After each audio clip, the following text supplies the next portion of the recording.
موضوع الدرس الابتلاء والاختبار من الله تبارك وتعالى ليتميز الصادق من الكاذب. سورة الحديد، تفسير ابن كثير. الحمد لله رب العالمين، والصلاة والسلام على أشرف الأنبياء وسيد المرسلين سيدنا محمد وعلى آله وأصحابه أجمعين. اللهم صل على سيدنا محمد وعلى آل سيدنا محمد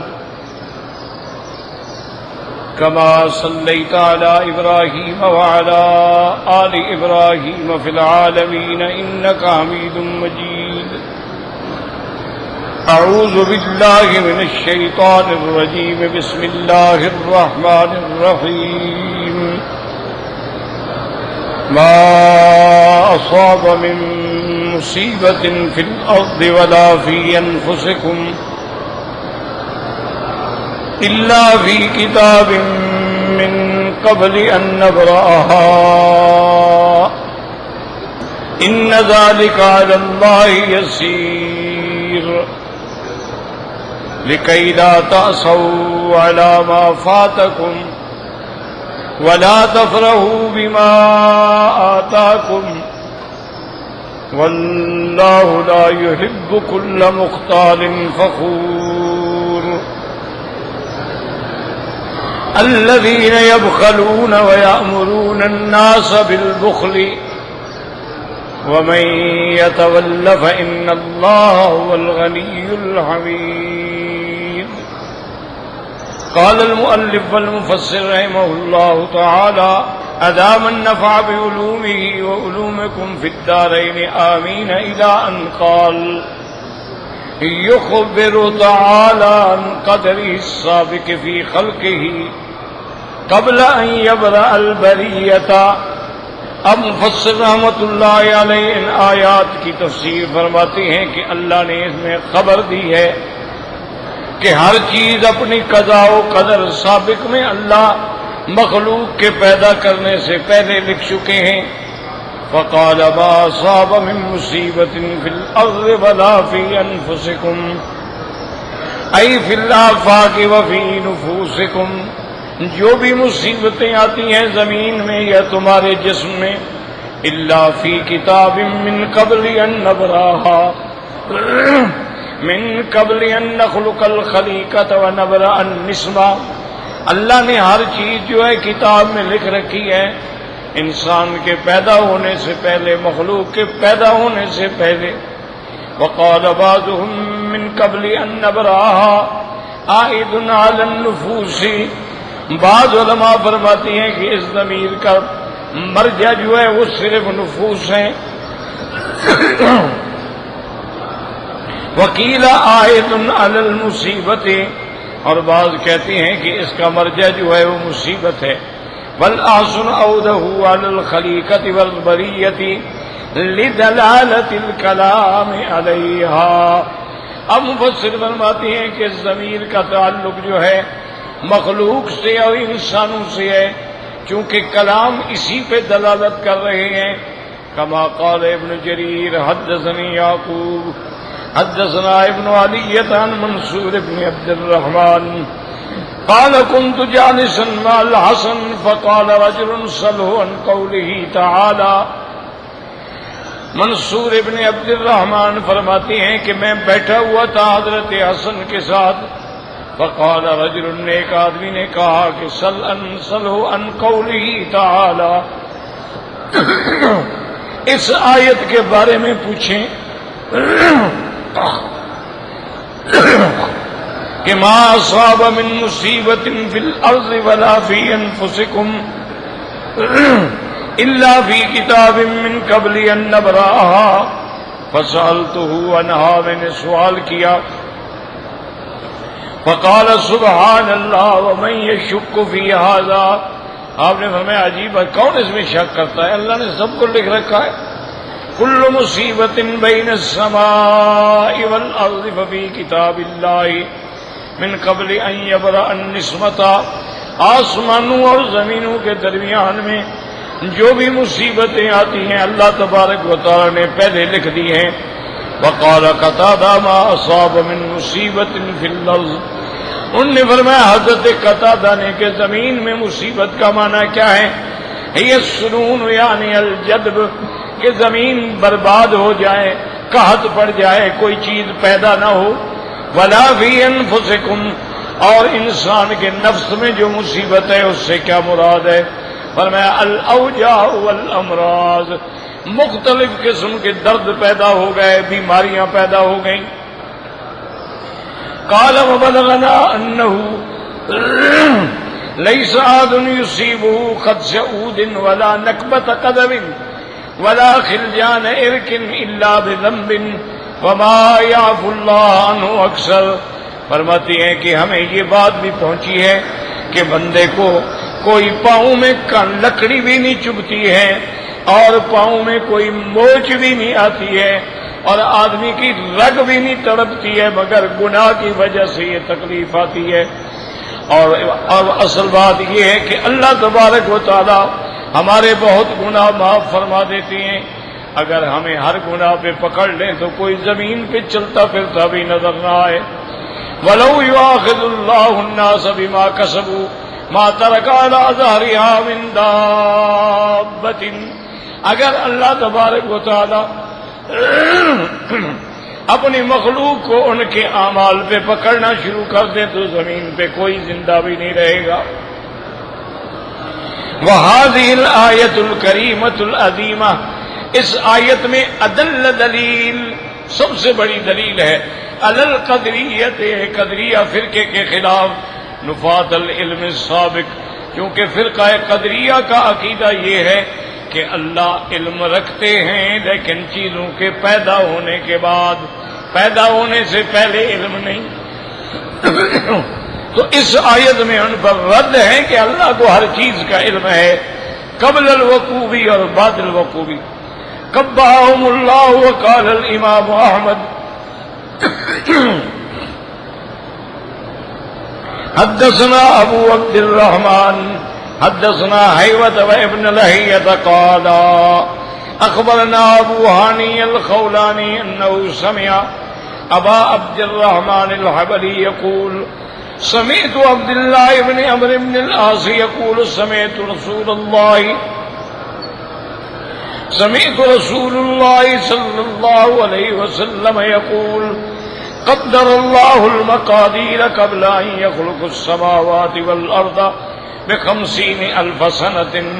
حضرت عبداللہ بن عمرو بن العاص فرماتے ہیں کہ میں نے حضور صلی اللہ علیہ وسلم سے سنا اللہ تبارک و تعالیٰ کے پیغمبر نے فرمایا قدر اللہ المقادیر، اللہ نے تمام تقدیر لکھ دی ہے اس آسمانوں زمینوں کے پیدا ہونے سے بھی 50,000 سال پہلے۔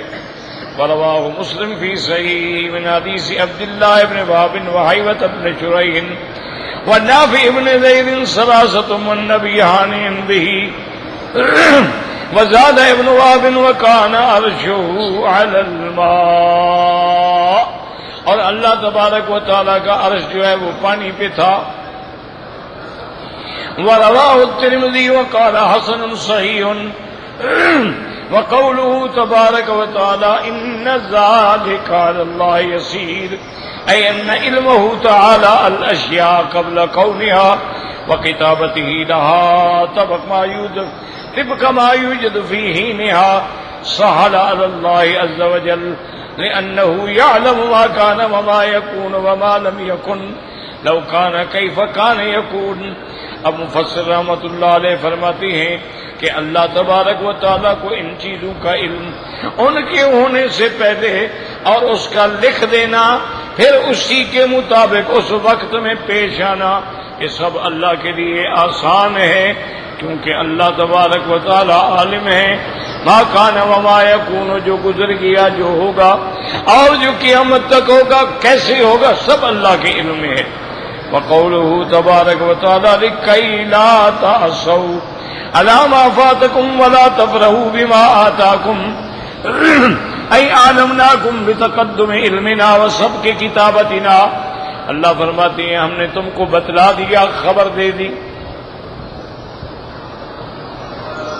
کہ ہم نے ہر چیز لکھی ہے تقدیر کے اندر، وتقدیرنا الکائنات قبل وجودها لتعلموا، تاکہ تم جان لو، انما اصابکم لم یکن لیخطئکم، جو کچھ اللہ نے لکھا ہے تمہیں پہنچنا ہے وہ ہرگز ایسا نہیں ہو سکتا کہ نہ پہنچے، وما اخطاکم لم یکن لیصیبکم، اور جو اللہ نے لکھا ہے کہ نہ پہنچے تو وہ تمہیں کوئی پہنچا نہیں سکتا ہے، فلا تاسوا علی ما فاتکم لانه لو قدر شیئا لکان، اور جو چیزیں تم سے چلی جائیں ان پہ غم نہ کرو، سب اللہ تبارک و تعالیٰ کی تقدیر کے فیصلے ہیں۔ ولا تفرحوا بما آتاکم ای جاءکم وتفسیر آتاکم ای آتاکم، بعض علماء نے فرمایا جو آئے اور بعض نے فرمایا جو تم کو اللہ نے دیا ہے، وکلاہما متلازم ای لا تفرحوا علی الناس بما انعم اللہ به علیکم وَإِنَّ ذَلِكَ لَيْسَ بِسَعْيِكُمْ وَلَا كَدِّكُمْ، جو کچھ تم کو ملا ہے یہ بھی اللہ کی نعمت ہے، اللہ کا انعام ہے، اس پہ تم زیادہ اکڑ نہ دکھاؤ بلکہ اللہ کی نعمتوں کا شکر کرو۔ وَإِنَّمَا هُوَ عَنْ قَدْرِ اللَّهِ وَرِزْقِهِ لَكُمْ، یہ اللہ کی تقدیر نے لکھ دیا اور اللہ کا رزق ہے جو تمہیں ملا ہے۔ وَلَا تَتَّخِذُوا نِعْمَ اللَّهِ عَشْرًا بَطَرًا وَتَفْخُرُونَ بِهَا عَلَى النَّاسِ، اللہ کی نعمتوں کے بعد بالکل اکڑ نہ دکھاؤ، بالکل شوخیاں نہ دکھاؤ، یہ سب اللہ کی نعمتیں ہیں جو تمہیں ملی ہیں۔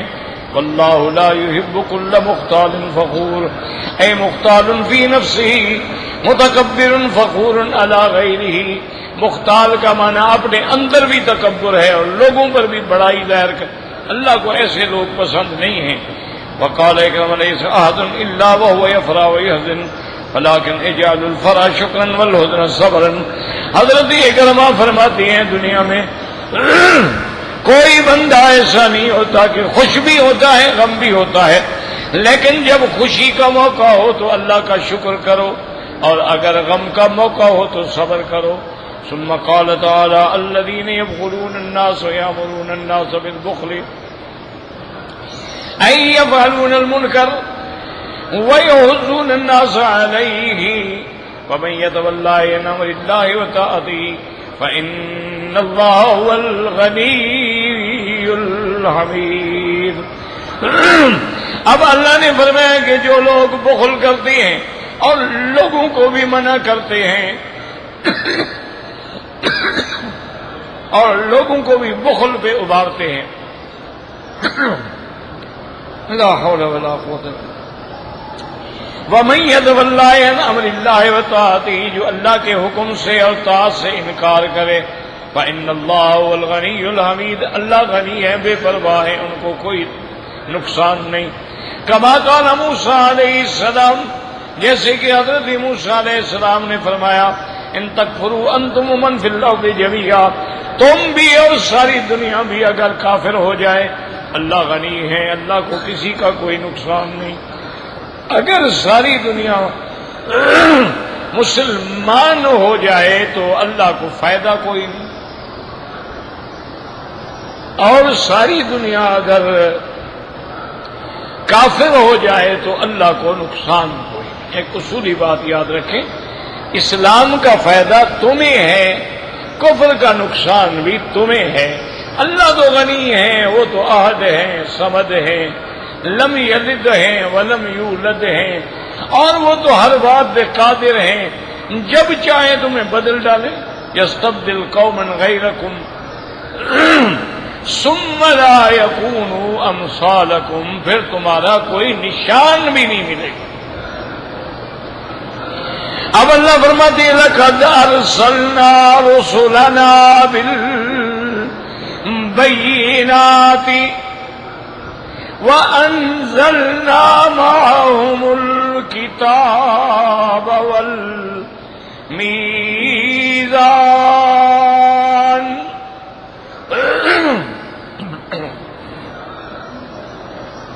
لِيَقُومَ النَّاسُ بِالْقِسْطِ وَأَنزَلْنَا الْحَدِيدَ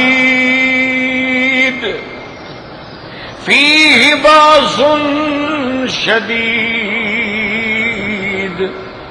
وَمَنَافِعُ لِلنَّاسِ وَلِيَعْلَمَ اللَّهُ مَن يَنصُرُهُ وَرُسُلَهُ بِالْغَيْبِ إِنَّ اللَّهَ قَوِيٌّ عزیز۔ اب اللہ تبارک و تعالی نے ایک تو اس سبق میں آپ یہ سمجھیں کہ اللہ نے آخری آیات میں فرمایا تھا کہ اللہ تبارک و تعالی شیخی خورے اور لوگوں پہ بڑائی کرنے والوں کو محبوب نہیں رکھتا۔ اس کے بعد آیت آئی کہ الذین یبخلون ویبخلون ویأمرون الناس بالبخل، کہ لوگ جو خود بھی بخل کرتے ہیں اور لوگوں کو بھی بخل پہ ابھارتے ہیں۔ اس کا پہلی آیات سے کیا تعلق کہ یہاں کوئی بات بخل کی تو چل ہی نہیں رہی تھی۔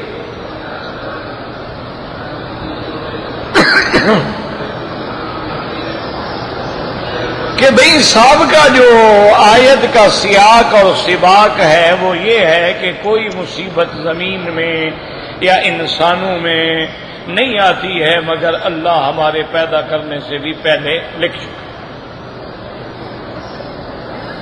جب اللہ کی تقدیر پہ ایمان ہوگا تو جو چیز جائے گی غم نہیں کرو گے، اور اگر ملے گی تو اس پہ اکڑو گے نہیں۔ اور اللہ تبارک و تعالی کرنے والوں کو اور شیخی خوروں کو پسند نہیں کرتے۔ حضرت سری سکتی رحمت اللہ علیہ ایک بڑے اولیاء اللہ میں گزرے ہیں۔ ان کی مزاج میں طبیعت میں اتنی شگفت یہ تھی کہ آپ ہر وقت ہی خوش رہتے مسکراتے رہتے تھے۔ حالانکہ انسان پہ کبھی خوشی ہوتی ہے کبھی غم ہوتا ہے، یہ تو طبیعت ہے یعنی فطرت انسانی ہے کہ کبھی آپ خوش ہوں گے کبھی غم ہوگا۔ لیکن حضرت کو جب بھی دیکھا گیا تو ہمیشہ خوش بیٹھے ہوئے ہیں۔ تو ایک دن کسی حجت والے شاگرد نے پوچھا، اس نے کہا حضرت ہمیں یہ راز سمجھ نہیں آیا کہ آپ ہر وقت ہی خوش ہیں۔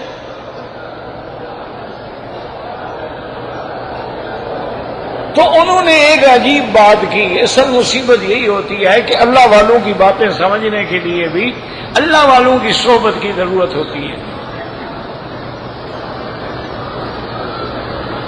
ایک قاعدہ ہے نا جی، اصولی بات ہے نا کہ آپ نے گھڑی بنوانی ہو تو کبھی لوہار کے پاس تو نہیں گئے،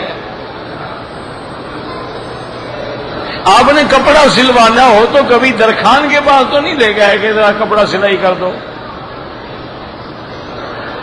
تو اللہ والوں کی باتیں بھی وہ لوگ سمجھتے ہیں جن کو اللہ نے اپنا بنایا ہے۔ تو حضرت نے ایک عجیب بات کہہ دی، فرمانے لگے بھی ہم خوش کیوں نہ ہوں، کوئی چیز جو ہے وہ ہمارے منشے کے خلاف ہو ہی نہیں رہی۔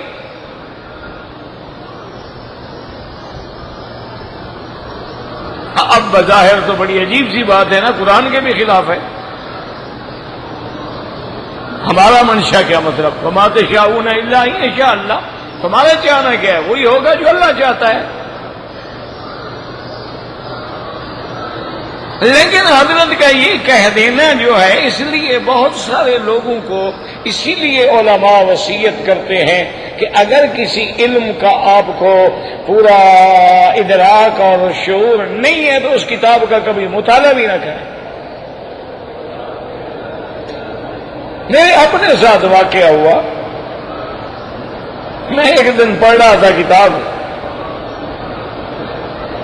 تو حضرت حاجی امداد اللہ مہاجر مکی رحمت اللہ علیہ جو تمام علماء دیوبند کے بھی شیخ ہیں،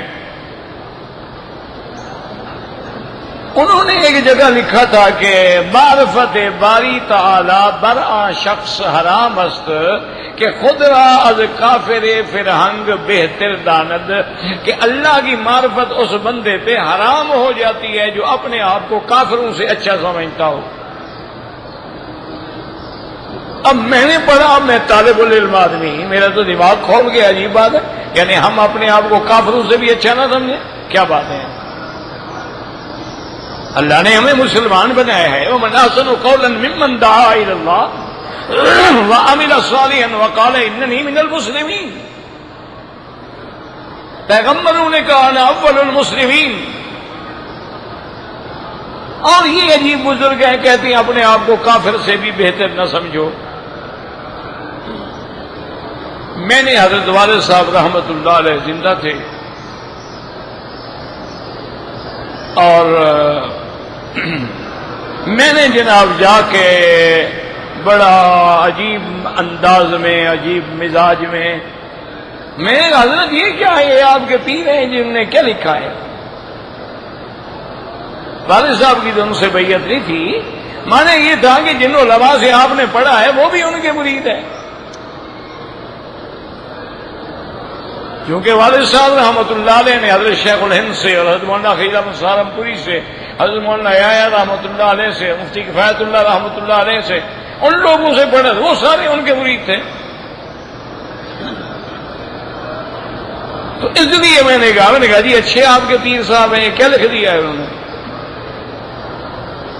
میں نے کہا کیا لکھا ہے، کیا بات کیا ہے، کیوں تم ایسے پاگل ہو رہے ہیں؟ میں نے کہا ویسے ہر بلوچ ہی پاگل ہوتا ہے، کوئی اکیلا میں تو نہیں ہوں، بہت تھوڑے ہیں جن کو اللہ نے عقل دیا ہوگا، ورنہ ہمارا میٹر تو گھومتا رہتا ہے نا اکثر۔ میں نے کہا ہے، انہوں نے کہا کہ دکھاؤ یار کیا ہے؟ میں نے کہا یہ دیکھو حضرت کہتے ہیں کہ معرفت باری تعالیٰ اس پہ حرام ہے، اللہ کی معرفت اس کو حاصل ہی نہیں ہوگی اگر اس نے اپنے آپ کو کافر سے بہتر سمجھا۔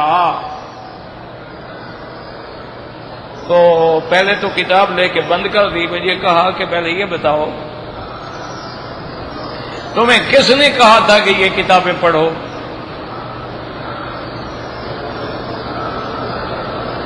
تم جو علم پڑھ رہے ہو وہی پڑھو،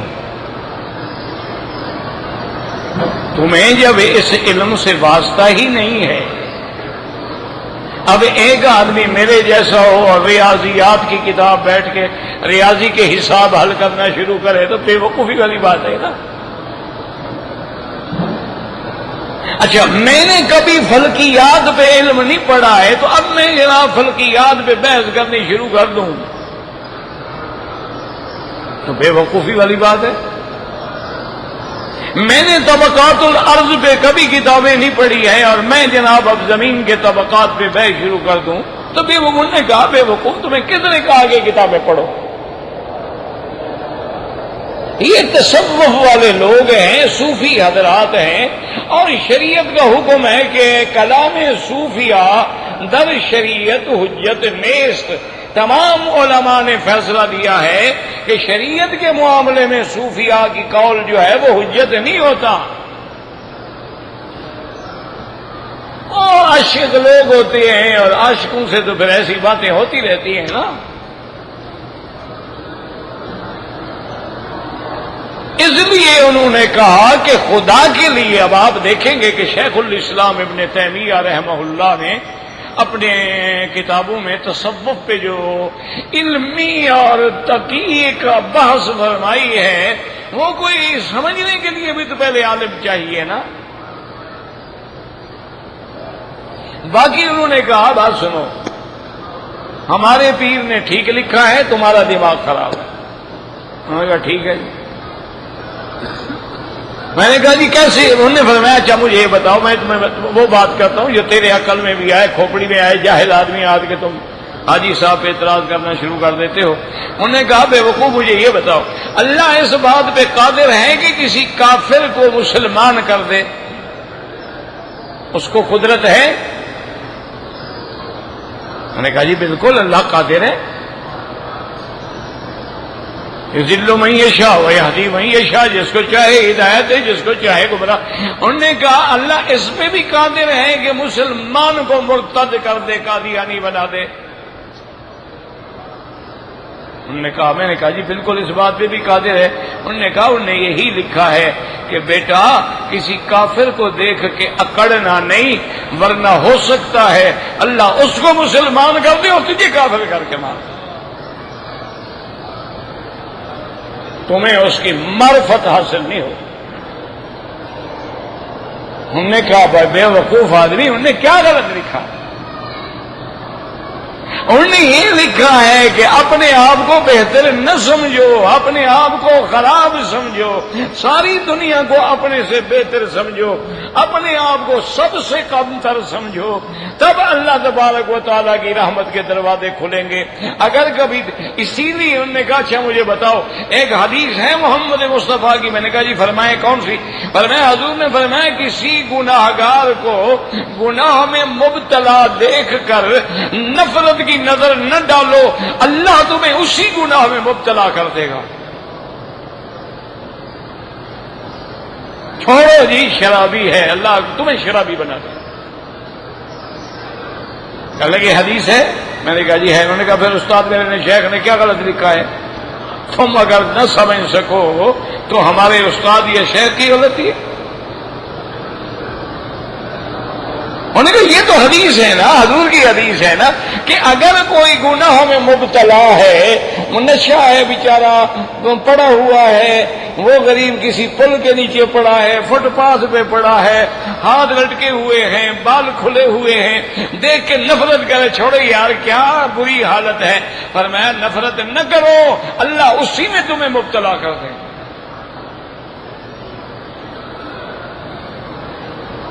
بیچارہ گناہ میں مبتلا ہے، وہ بھی تو بیمار ہے، بیمار سے رحم کیا جاتا ہے، بیمار سے نفرت تو نہیں کی جاتی۔ اس کو بزرگوں نے لکھا ہے کہ گناہ سے نفرت کرو، گناہ گار سے نفرت نہ کرو۔ گناہ واقعی گندی چیز ہے، لیکن گناہ گار ہے، انسان ہے، مصیبت میں مبتلا ہو گیا ہے، اس پہ رحم کرو، اس کے لیے دعا مانگو، اس کے لیے ہدایت کی کوشش کرو، اس کے اسباب علاج پیدا کرو۔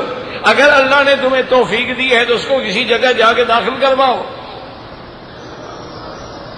اس سے اللہ سے دعا مانگو کہ مولا یہ بھی تو تیرا انسان ہے نا، جس کو تو نے ملائکہ سے بھی افضل بنایا ہے، آج کس برے حال میں پڑا ہے، مہربانی کر معافی عطا فرما دے،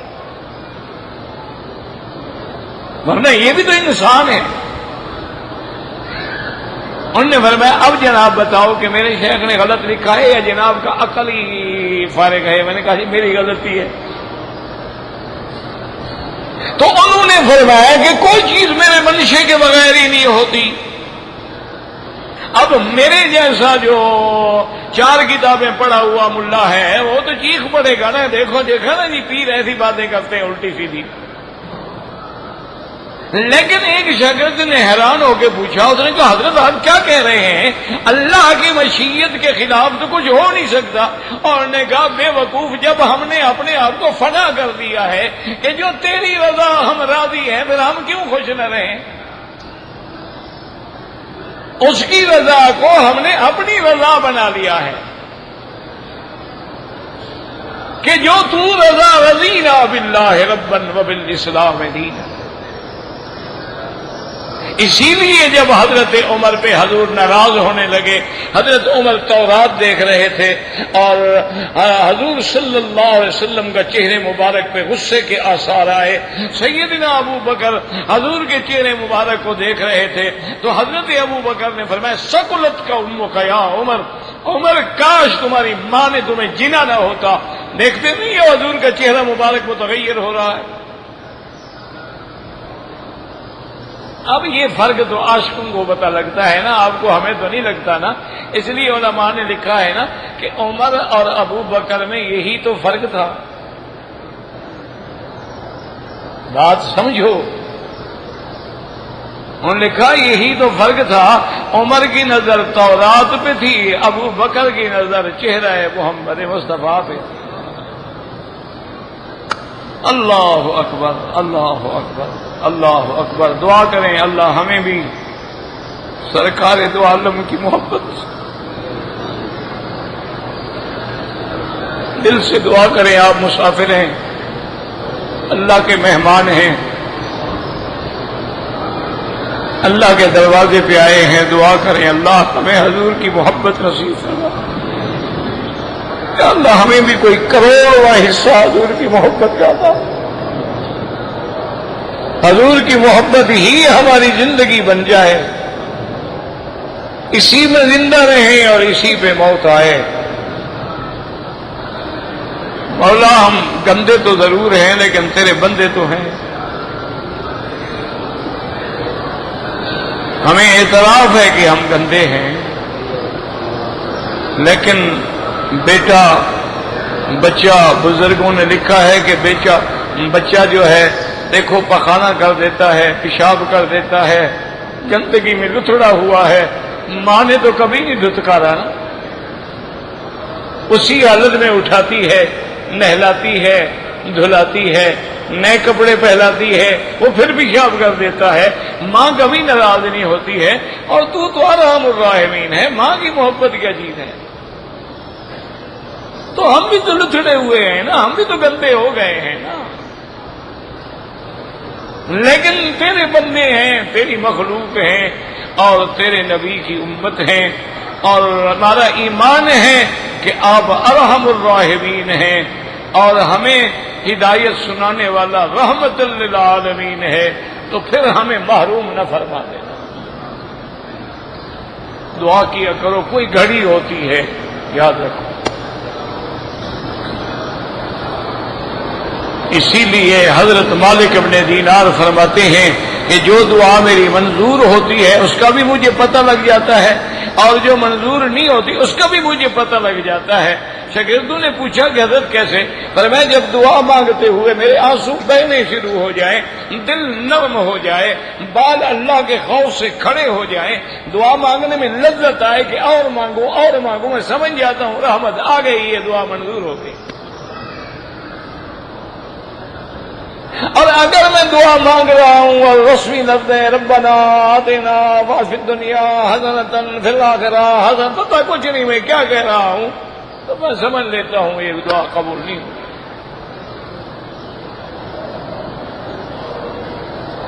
اللہ اکبر اللہ اکبر اللہ اکبر.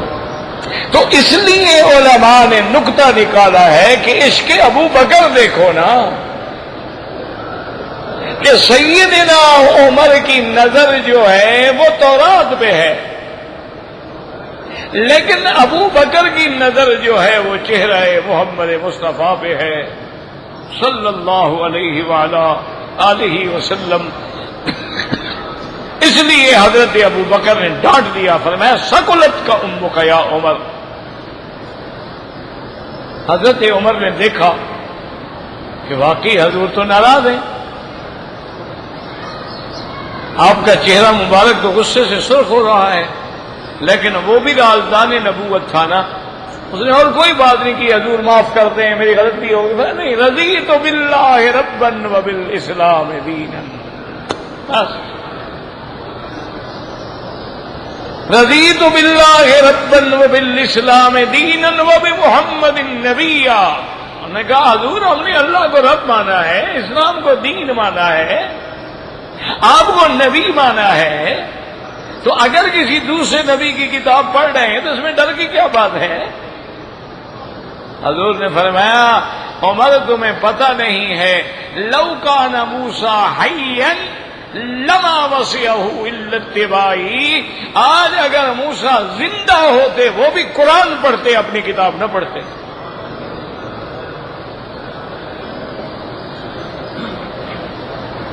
تو یہ ایک باتیں ہوتی ہیں اہل اللہ کی، ان میں راز ہوتے ہیں، کنایات ہوتے ہیں، لیکن ہمیشہ یاد رکھو شریعت کے اندر حجت اللہ کا قرآن ہے.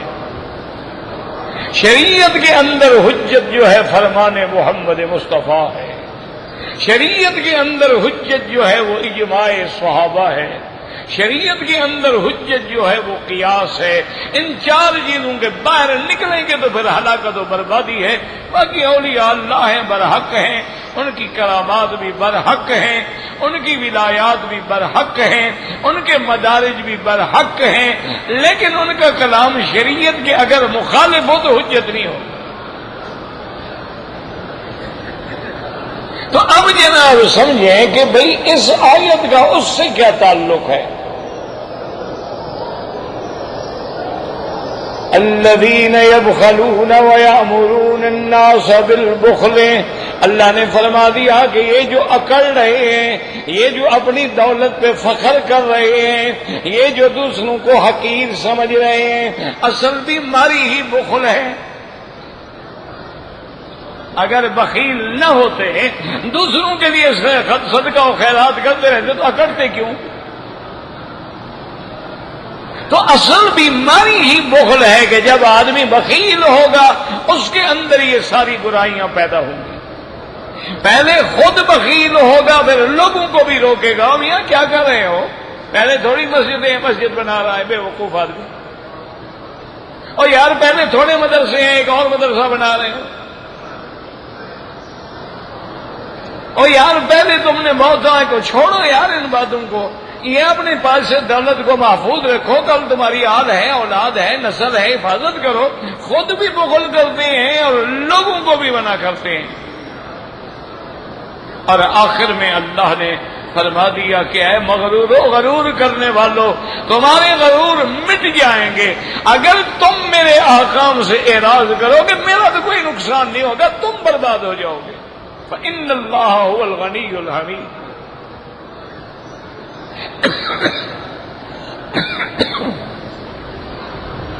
ان تمام چیزوں کے بعد اب اللہ نے ارشاد فرمایا ہے کہ لقد ارسلنا رسلنا بالبینات واللہ اعلم.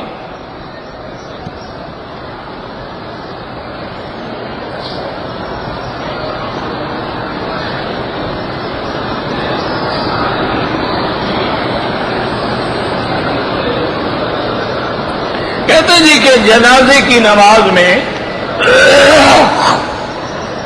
اگر دعائے جنازہ امام نے پڑھ لی اور ہم آخری تکبیر میں ملے تو اب ہم کیا کریں گے؟ کچھ بھی نہیں کریں گے، تکبیریں کہہ دیں گے. دعا تو ضروری نہیں، اصل تو تکبیریں ہیں. اصل جو ہے وہ تکبیرات ہیں. اب ہمیں آخری تکبیر ملی ہے، جب امام سلام پھیریں گے تو اللہ اکبر اللہ اکبر اللہ اکبر السلام علیکم. بس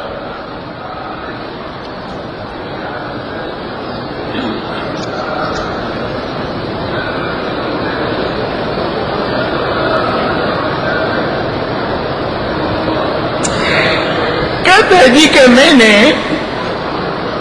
ذوالحلیفہ سے یعنی مدینہ منورہ سے احرام باندھا، حرم آیا، طواف کیا، صفا مروہ دوڑا، مشین لے کر اپنا سر جو ہے مشین سے آدھا میں تقریباً مونڈ لیا، مشین بند ہو گئی، میں نے ٹوپی سر پہ رکھ لی اور چلا گیا.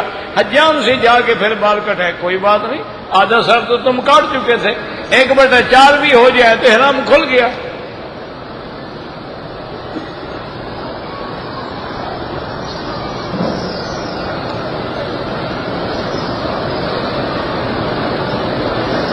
کہتے ہیں جی کہ بحرین سے میں نے احرام باندھا، جدہ ایئرپورٹ آنے کے بعد میں نے دیکھا کہ لوگ غسل کر رہے ہیں تو میں نے بھی غسل کر لیا، کوئی بات نہیں. اگر تم نے خوشبو والا صابن استعمال کیا ہے یا خوشبو والا شیمپو استعمال کیا ہے پھر تو ایک بکری دم پڑ گئی. ایسے پانی سے نہا لیا، کوئی بات نہیں.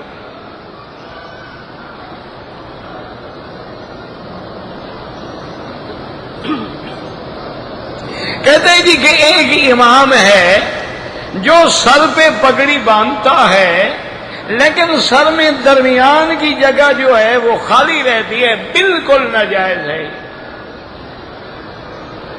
یعنی جو سر کا اثر ہے اس کو تو کھلا رکھا ہوا ہے نا، یہ بالکل ناجائز ہے. نماز تو ہو جائے گی لیکن کراہت ہے کہ اتنی بڑی پگڑی ہے تم نے سر تو چھپایا ہی نہیں.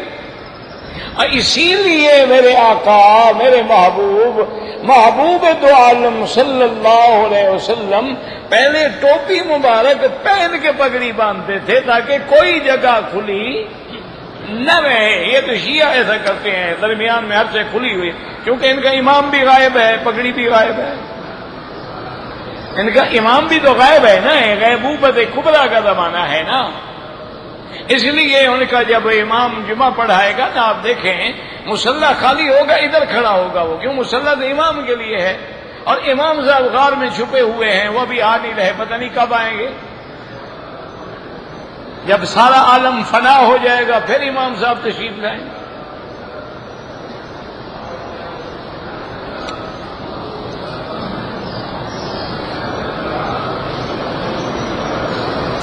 میں نے 5 دن مکہ مکرمہ میں رہنا ہے اور 4 دن مدینہ منورہ میں. آپ مسافر ہیں آپ قصر پڑھیں گے. فرض جو ہے وہ 2 پڑھیں گے. سنت نفل معاف ہے لیکن پڑھنا چاہیں بالکل پڑھیں ثواب ہے. اور آدمی قسمت سے حرمین میں آتا ہے کیوں چھوڑے ورنہ اللہ کی رخصت ہے اللہ کی طرف سے معاف ہے.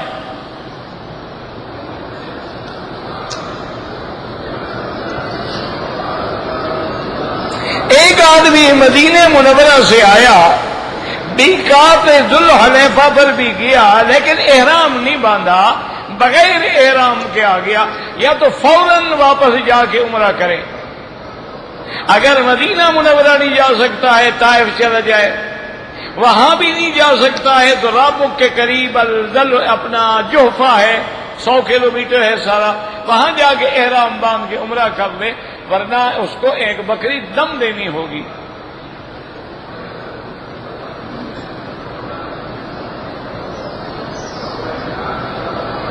کہتے ہیں جی کہ میں عمرے میں پہلی دفعہ آیا ہوں تو کعبۃ اللہ پہ جو پہلی نظر میں دعا مانگی جاتی ہے میں نہیں مانگ سکا. کوئی بات نہیں اب بھی جب باہر سے آؤ گے تو پہلی نظر ہوگی مانگ لینا. تو کیا ہے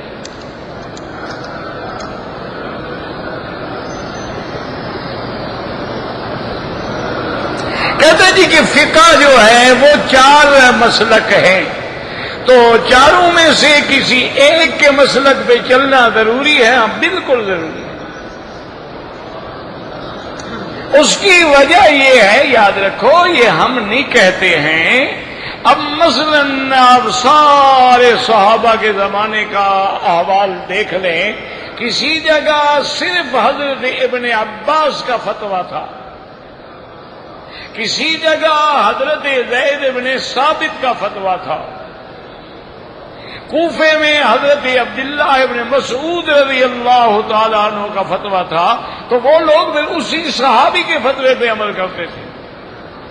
کیونکہ اصول یہی ہوتا ہے کہ جب تک آدمی کسی ایک امام کی فقہ کو سمجھ کے عمل نہ کرے اگر ہر طرف جانا شروع کرے تو نتیجہ یہ ہوگا کہ کسی پر بھی عمل نہیں رہے گا.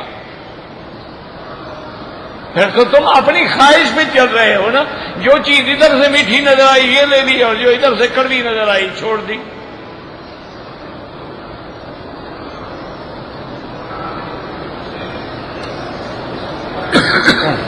ویسے بھی دیکھو اللہ نے ہمیں عقل بھی دیا ہے. اب ہم الحمدللہ نماز پڑھتے ہیں امام ایک ہوتا ہے یا 4 ہوتے ہیں؟ ہاں جی اگر 4 امام ہوں ایک رکوع میں ہو ایک سجدے میں تو ہم کہاں جائیں؟ نہیں اللہ نے آخر عقل بھی تو دیا ہے نا کوئی بھوسا تو نہیں بھرا ہوا نا بھائی. آخر اگر 4 امام ہوں اسی لیے مقتدی تو 4 ہو سکتے ہیں لیکن امام ایک رہے گا. بیویاں تو 4 ہو سکتی ہیں لیکن خاوند ایک ہی رہے گا. اگر خاوند بھی 4 ہوں تو پھر بچہ کس کا ہوگا؟ اللہ کی حکمت ہے نا ہر چیز میں. ایک آدمی فوت ہو گیا ہے اس کے لیے بالکل آپ دعا کریں، عمرہ کریں، انشاءاللہ اللہ ثواب دیں گے۔ اگر داڑھی ایک مشت سے کم ہو تو سنت کے خلاف ہے۔ ائمہ اربعہ کا اتفاق ہے کہ سنت جو ہے قبضے کے برابر ہے۔ نفل طواف کے 2 نفل بھول گئے، نفل ہوتے ہی نہیں اللہ کے بندے۔ جب طواف نفل شروع کر لو پھر کون سا نفل ہے؟ وہ تو واجب ہو گیا۔ اور اس کے بعد بھی 2 رکعت جو ہیں وہ واجب الطواف ہیں۔ یہ تو لوگوں نے بنا رکھا ہے نفل نفل نفل، تو کسی کے نزدیک نہیں، زبان پہ چڑھ گیا انہوں نے کرنا ہے۔ امام ابو حنیفہ رحمۃ اللہ علیہ کے نزدیک واجب الطواف ہے، باقی ائمہ کے نزدیک سنت الطواف ہے۔ اب دونوں میں فرق کیا ہوگا کہ باقی ائمہ کے نزدیک اگر ایک آدمی نے طواف کیا ہے 2 رکعت نہیں پڑھی ہے، وہ کہتے ہیں طواف ہو گیا، سنت کا ثواب نہیں ملا اس کو۔ لیکن امام حنیفہ فرماتے ہیں کہ نہیں، واجب چھوڑا ہے، ہر حال میں 2 رکعت پڑھنی ہوگی۔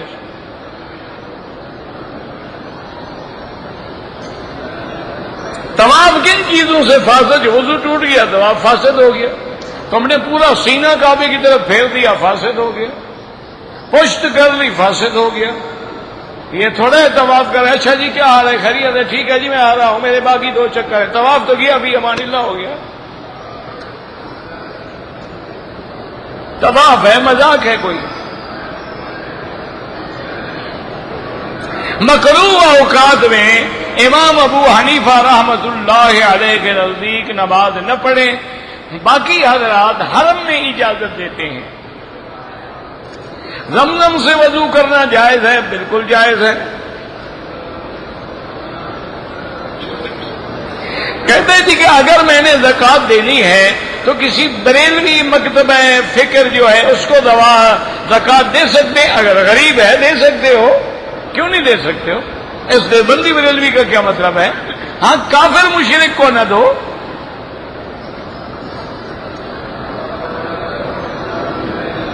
اگر دم پڑ گیا لیکن مجھے بعد میں پتا چلا تو پاکستان سے کسی کو پیسے بھیج دو، دم کرا دو۔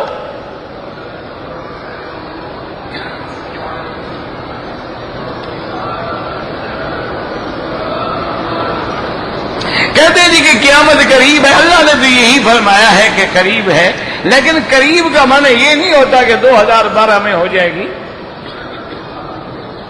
قریب دیکھو نا، حضور نے اپنے زمانے میں بھی فرمایا تھا نا کہ قیامت قریب ہے، انا والساعۃ کہاتین، کہ میں اور قیامت ایسے ملے ہوئے ہیں کہ میرے پاس نبوت ہی نہیں ہے، آخری نبی ہے، تو اب تو قیامت ہی آئے گی، لیکن 1400 سال گزر گئے۔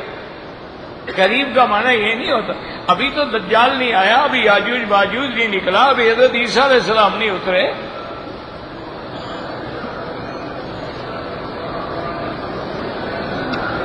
اگر بچے کے بال تھوڑے کٹے کوئی حرج نہیں، بڑا جو ہے وہ سارے سر پہ اس طرح پھروائے، یا 1/4 حصہ بال کٹ جائیں۔ اگر کوئی بریلوی امام ہے، میرا بھائی دیکھو، بریلوی یا دیوبندی جگہ کا نام ہے، اصل بات یہ دیکھو کہ وہ امام قبروں پہ سجدہ کرتا ہے، عرس شریف کرتا ہے، قوالیاں مناتا ہے، صلاۃ و سلام کھڑے ہو کے حضور کو حاضر ناظر سمجھتا ہے، نماز نہیں ہو، وہ چاہے کوئی ہو۔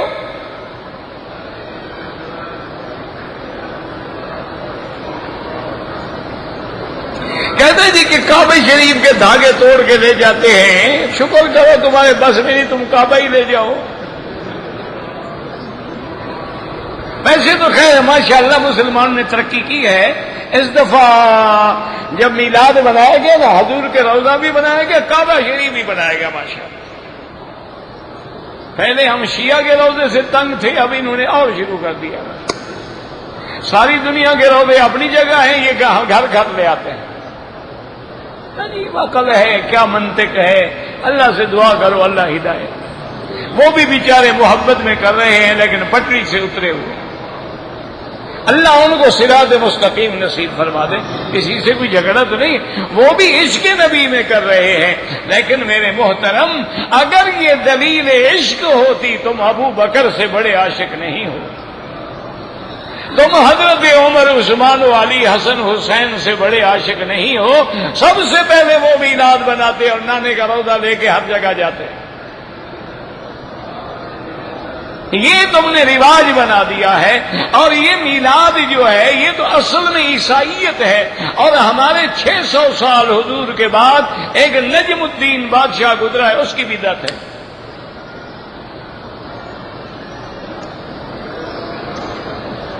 کہتے ہیں جی کہ وادی ایک جن میں گاڑی خود چلتی ہے، میں تو نہیں گیا، آپ تجربہ کرنے جا کے دیکھ لیں، ہوگی اللہ عالم. او بابا کوئی جن شن نہیں ہوتا. بعض پہاڑوں میں میگنیٹ کشش ہوتی ہے، مقناطیس کی کشش ہوتی ہے، اور چونکہ وہ مقناطیس کا پہاڑ ہے تو جب لوہے کی چیز ایک حد کے اندر آئے گی وہ کھینچ لیتا ہے. بڑے بڑے بحری جہازوں کو سمندر کے اندر کھینچ لیتے ہیں. سمندر کے اندر پہاڑ ہوتے ہیں اور بڑے بڑے جہاز جو ہیں ان کو کھینچ کے تباہ کر دیتے ہیں. اگر کسی بزرگ کی قبر کے لیے سفر ناجائز ہے لیکن اس شہر میں آپ موجود ہیں، بالکل زیارت کریں. یعنی یہاں سے سفر کر کے جائیں جی اجمیر شریف جا رہا ہوں، یہ ناجائز ہے. لیکن اگر آپ اجمیر میں ہیں اور جائیں، بالکل سنت ہے. حضور پاک شہداء احد کی زیارت کے لیے نہیں جاتے تھے.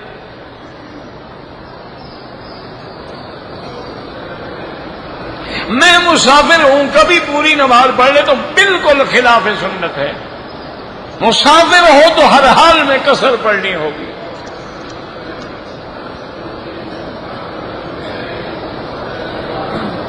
کہتے جی کہ اس دور میں انٹرنیٹ پہ نوجوان نسل جو ہے وہ تباہ ہو رہی ہے. آپ مقابلے پہ آئے نا، انٹرنیٹ پہ اچھی چیزیں ڈالیں. مقابلہ تو تب ہوگا نا. اب دیکھو پورا سیاستہ جو ہے وہ انٹرنیٹ پہ موجود ہے.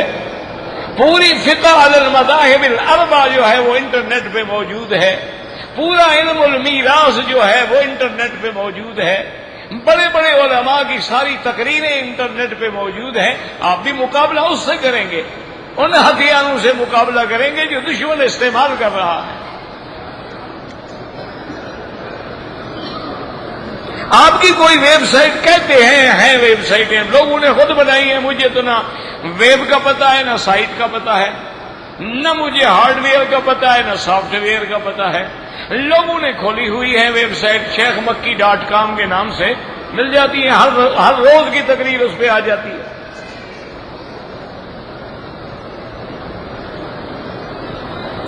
اگر کعبۃ اللہ کے طواف میں مثلا دھکا لگ گیا، ہمارا سینہ پھر گیا، آپ 2 قدم پیچھے ہٹ کے پھر طواف شروع کر دیں.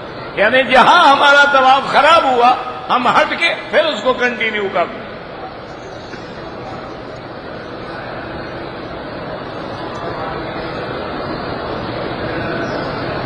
کہتے جی کہ مسلمانوں کا قبلہ تو ہوا خانہ کعبہ. خانہ کعبہ کا قبلہ کون ہوا؟ پتھر نماز پڑھتا ہے کہ اس کو بھی خانہ اس قبلے کی ضرورت ہے. اور جاہلوں نے بنایا ہوا ہے نا کہ ہمارا ہے قبلہ اور قبلے کا قبلہ محمد مصطفیٰ. تو حضور ہمیشہ ادھر نماز پڑھتے رہے یا ادھر پڑھتے رہے؟ یہ جاہلوں کی باتیں ہیں. یہ دین کی بات ہے. پتھر بھی نماز پڑھتا ہے، اس کو بھی کعبہ چاہیے. اور جب یہ تھا ہی نہیں، ابراہیم علیہ السلام نے بنایا. ہم کوئی اس پتھر کے پجاری ہیں؟ ہم تو اللہ رب البیت کو سجدہ کرتے ہیں، اس کعبے کو سجدہ نہیں کرتے. ہم آج خدا نہ کرے کعبہ گر جائے، ہم سجدہ چھوڑ دیں گے؟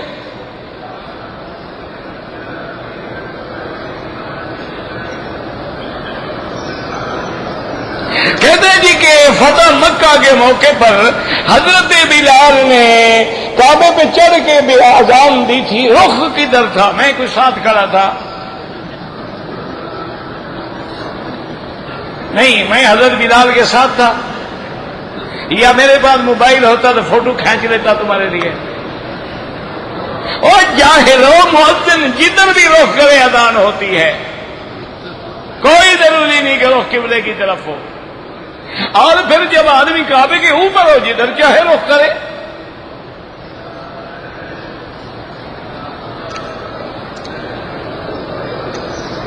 اللہم اجرنی فی مصیبتی، ٹھیک ہے، واخلف لی علی کل غائبۃ لی منک بخیر، والحقنی کے لفظ نہیں پڑے ہوئے نے. دوران طواف جو ہے نظر نیچے رکھنی چاہیے، کعبۃ اللہ پہ نہ ہو، حجر اسود کے وقت سامنے ہو. بسم اللہ اللہ اکبر. اذان کے بعد جو دعا ہے ہاتھ اٹھانا کوئی ضروری نہیں، اٹھا لیا تو منع بھی نہیں، کیونکہ دعا میں ہاتھ اٹھانا بھی ثابت ہے، نہ اٹھانا بھی ثابت ہے، اکیلے دعا بھی ثابت ہے، مل کے دعا کرنا بھی ثابت ہے.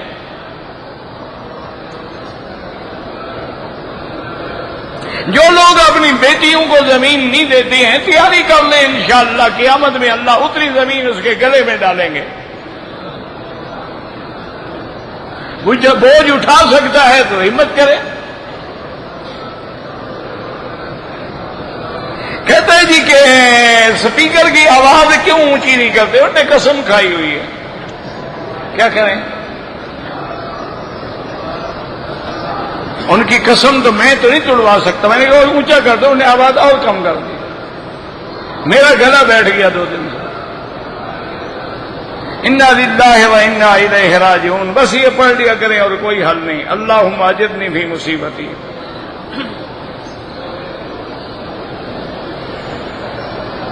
اب ایک آدمی نے پیسے دیے تھے کسی کو صدقہ کرنے کے لیے، وہ آدمی قرضدار ہو گیا اور صدقہ بھی نہیں کیا. وہ اس کے ذمہ واجب ہے، یا معافی لے اس سے یا واپس کرے اس کو، یا صدقہ کرے. یہ ایرانہ جو ہے آپ عمرہ کر سکتے ہیں. میقات الگ بات ہے، سمجھا کرو. میقات جو ہے وہ طائف ہے، وادی سیل ہے، کرن المنازل ہے. یہ ایرانہ حد حرم سے باہر ہے.